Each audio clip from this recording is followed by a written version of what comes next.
Et je pose cette question expressement par rapport à ce que vous avez dit, Oui, qu'il y a des ex qui ne partent pas spirituellement. oui, Donc, et vous avez même donné un exemple là de oui, ce frère qui est vraiment un frère en Christ, oui, mais qui continue à vivre justement les impacts, l'influence oui, spirituelle de son ex. exactement. Alors, maintenant, quand tu as pas un ex Mhm, ou une ex, mhm. mais tu en as 10, Oui, 20, oui, deux comme ça, oui.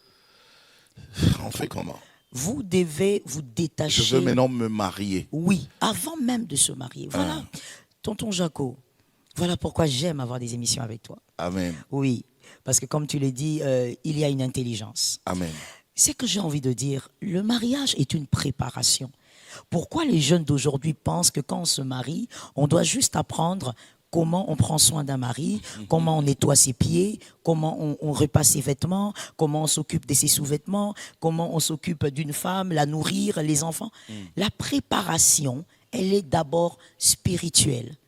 Ok. Préparez-vous spirituellement. Faites un nettoyage spirituel.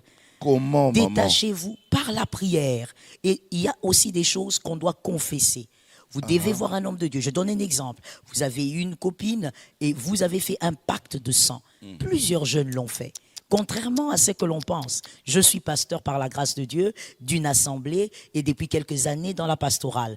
Contrairement à ce que l'on pense, beaucoup de jeunes sont dans le pacte de sang. Chez nous, d'ailleurs, ici, on dit en lingala, Tomelana Makila. Voilà. C'est On grave.